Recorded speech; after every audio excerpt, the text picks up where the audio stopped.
Assalamualaikum warahmatullahi wabarakatuh. Sahabat Cahaya Terang Channel. Banyak kaum muslimin di negeri ini yang belum memahami peristiwa syahidnya Husain bin Ali, cucu Rasulullah di padang Karbala dengan benar.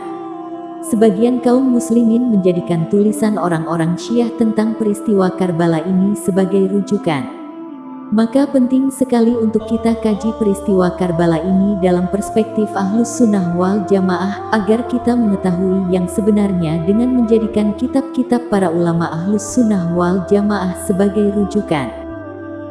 Sebelum lanjut, bagi teman-teman yang belum subscribe silahkan tekan tombol subscribe terlebih dahulu.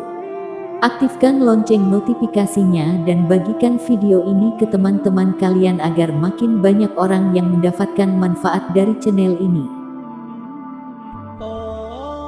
Penyebab Husain bin Ali berangkat ke Irak.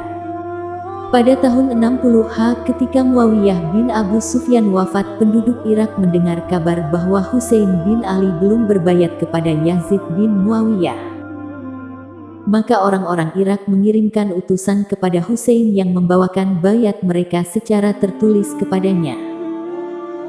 Penduduk Irak tidak ingin kalau Yazid bin Muawiyah yang menjadi khalifah, bahkan mereka tidak menginginkan Muawiyah, Utsman, Umar, dan Abu Bakar menjadi khalifah. Yang mereka inginkan adalah Ali dan anak keturunannya menjadi pemimpin umat Islam. Melalui utusan tersebut sampailah 500 pucuk surat lebih yang menyatakan akan membayat Husain sebagai khalifah. Setelah surat itu sampai di Makkah, Husain tidak terburu-buru membenarkan isi surat itu. Ia mengirimkan sepupunya, Muslim bin Aqil, untuk meneliti kebenaran kabar bayat ini. Sesampainya Muslim di Kufah, ia menyaksikan banyak orang yang sangat menginginkan Husain menjadi khalifah. Lalu mereka membayat Husain melalui perantara Muslim bin Aqil. Bayat itu terjadi di kediaman Hani bin Urwah.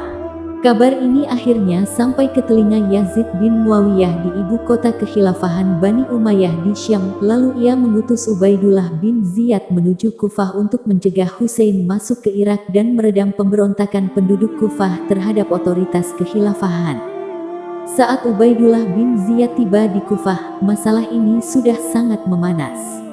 Ia terus menanyakan perihal ini hingga akhirnya ia mengetahui bahwa kediaman Hani bin Urwah adalah sebagai tempat berlangsungnya pembayatan dan di situ juga Muslim bin Aqil tinggal.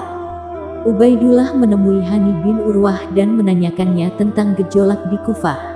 Ubaidullah ingin mendengar sendiri penjelasan langsung dari Hani bin Urwah walaupun sebenarnya ia sudah tahu tentang semua kabar yang beredar. Dengan berani dan penuh tanggung jawab terhadap keluarga Nabi, Muslim bin Aqil adalah keponakan Nabi. Hani bin Urwah mengatakan, "Demi Allah, sekiranya Muslim bin Aqil bersembunyi di kedua telapak kakiku ini, aku tidak akan memberitahukannya kepadamu."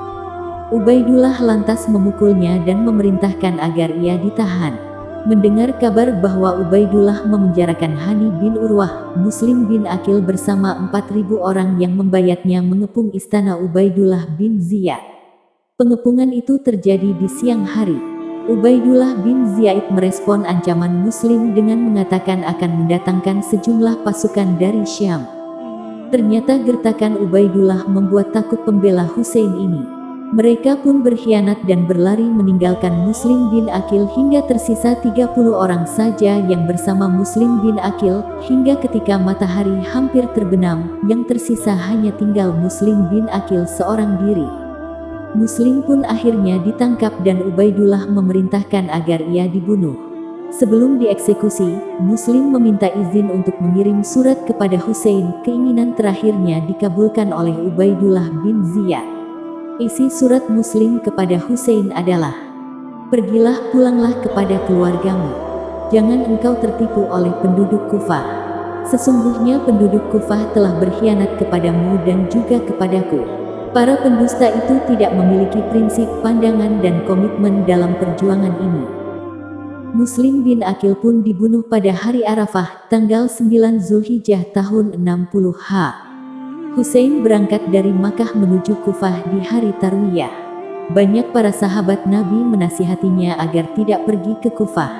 Di antara yang menasihatinya adalah Abdullah bin Abbas, Abdullah bin Umar, Abdullah bin Zubair, Abu Sa'id Al-Khudri, Abdullah bin Amr, saudara tiri Husain, Muhammad Al-Hanafiyah. Abu Sa'id Al-Khudri radhiyallahu anhu mengatakan, "Sesungguhnya aku adalah seorang penasihat untukmu, dan aku sangat menyayangimu. Telah sampai berita bahwa orang-orang yang mengaku sebagai pembelamu di Kufah menulis surat kepadamu. Mereka mengajakmu untuk bergabung bersama mereka. Janganlah engkau pergi bergabung bersama mereka karena aku mendengar ayahmu Ali bin Abi Thalib mengatakan tentang penduduk Kufah, demi Allah, aku bosan dan benci kepada mereka, demikian juga mereka bosan dan benci kepadaku. Mereka tidak memiliki sikap memenuhi janji sedikit pun.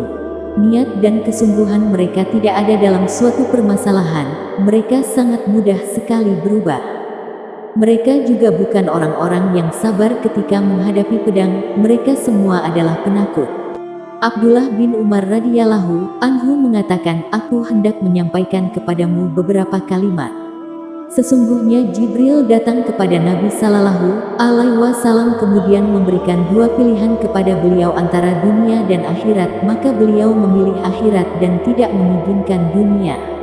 Engkau adalah darah dagingnya, demi Allah tidaklah Allah memberikan atau menghindarkan kalian wahai ahlul bait dari suatu hal kecuali hal itu adalah yang terbaik untuk kalian."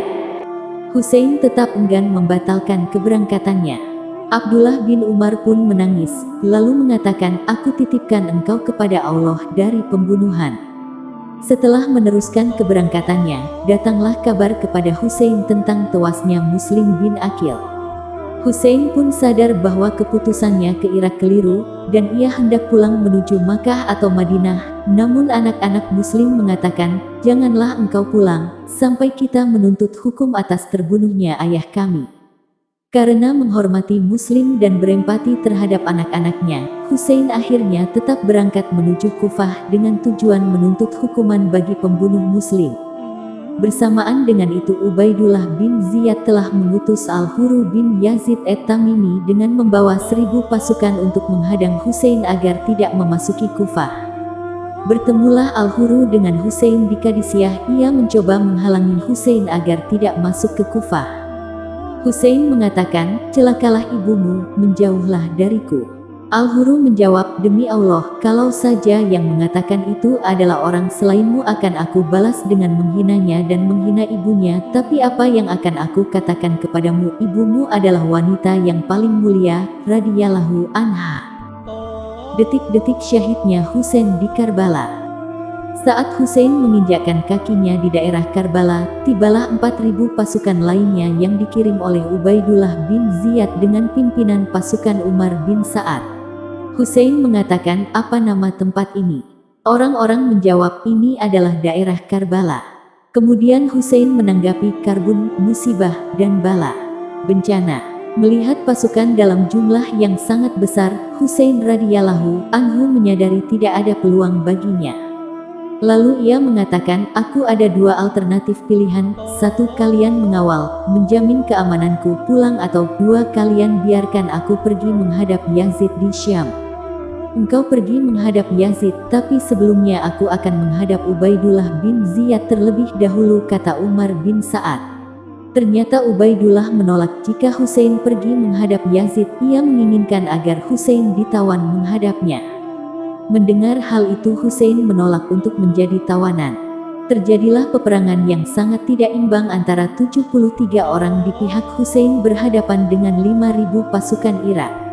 Kemudian 30 orang pasukan Irak dipimpin oleh Al-Huru bin Yazid at-Tamimi membelot dan bergabung dengan Husain. Peperangan di Karbala yang tidak imbang itu menewaskan semua orang yang mendukung Husain, hingga tersisa Husain seorang diri. Orang-orang Kufah merasa takut dan segan untuk membunuhnya, masih tersisa sedikit rasa hormat mereka kepada darah keluarga Nabi Muhammad Sallallahu Alaihi Wasallam. Namun ada seorang laki-laki yang bernama Amr bin Zil Jausian, semoga Allah menghinakannya, melemparkan panah lalu mengenai Husain hingga terjatuh, lalu orang-orang mengeroyoknya. Husain akhirnya syahid, semoga Allah meridainya. Ada yang mengatakan Amr bin Zil-Jausian lah yang memotong kepala Husain, sedangkan dalam riwayat lain orang yang memenggal kepala Husain adalah Sinan bin Anas. Allahu a'lam. Yang perlu kita ketahui bahwasanya Ubaidullah bin Ziyad, Amr bin Zil-Jausian, dan Sinan bin Anas adalah pembela Ali, syiahnya Ali, di Perang Siffin. Ini adalah sebuah kisah pilu yang sangat menyedihkan. Celaka dan terhinalah orang-orang yang turut serta dalam pembunuhan Husain dan Ahlul Bait yang bersamanya. Bagi mereka kemurkaan dari Allah. Semoga Allah merahmati dan meridai Husain dan orang-orang yang tewas bersamanya. Di antara Ahlul Bait yang terbunuh bersama Husain adalah anak-anak Ali bin Abi Thalib, Abu Bakar, Muhammad, Utsman, Ja'far, dan Abbas. Anak-anak Husain bin Ali, Ali Al-Akbar dan Abdullah. Anak-anak Hasan bin Ali, Abu Bakar, Abdullah Qasim. Anak-anak Aqil bin Abi Thalib, Ja'far, Abdullah, Abdurrahman, dan Abdullah bin Muslim bin Aqil. Anak-anak dari Abdullah bin Ja'far bin Abi Thalib, Aum dan Muhammad. Dari Ummu Salamah radhiyallahu anha bahwasanya Jibril datang kepada Nabi yang mulia. Jibril mengatakan, "Apakah engkau mencintai Husain wahai Muhammad?" Nabi menjawab, "Tentu." Jibril melanjutkan, "Sesungguhnya umatmu akan membunuhnya. Kalau engkau mau, akan aku tunjukkan tempat di mana ia akan terbunuh."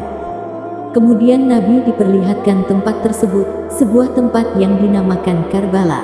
Hadis riwayat Ahmad dalam Fadailul Sahabat. Sikap para sahabat terhadap kepergian Husain ke Irak. Tidak ada kemaslahatan dalam hal dunia maupun akhirat dari sikap Husain radhiyallahu anhu yang keluar menuju Irak. Oleh karena itu, banyak sahabat Nabi yang berusaha mencegahnya dan melarangnya berangkat ke Irak. Husain pun menyadari hal itu dan ia sempat hendak pulang, namun anak-anak Muslim bin Aqil memintanya mengambil sikap atas terbunuhnya ayah mereka. Husain dengan penuh tanggung jawab tidak lari dari permasalahan ini. Dari peristiwa ini tampaklah kezaliman dan kesombongan orang-orang Kufah terhadap Ahlul Bait Nabi. Sekiranya Husain radhiyallahu anhu menuruti nasihat para sahabat, tentu tidak terjadi peristiwa ini, akan tetapi Allah telah menetapkan takdirnya. Sikap kita. Kematian Husain bin Ali radhiyallahu anhuma adalah kesedihan. Namun tidak boleh diratapi dengan memukul-mukul pipi, merobek-robek pakaian, atau bentuk ratapan yang semisalnya, apalagi dengan melukai diri.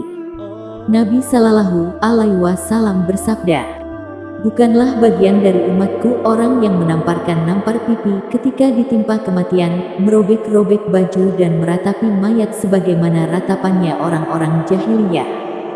Hari Al-Bukhari dan Muslim. Seorang muslim yang baik apabila mendengar musibah kematian hendaknya ia mengatakan sebuah kalimat yang Allah tuntunkan dalam firman-Nya. Orang-orang yang apabila mereka ditimpa musibah, mereka mengatakan sesungguhnya kami adalah milik Allah dan kepadanya lah kami akan kembali. Quran Surat Al-Baqarah 2:155. Demikianlah kisah syahidnya Imam Husain di Padang Karbala.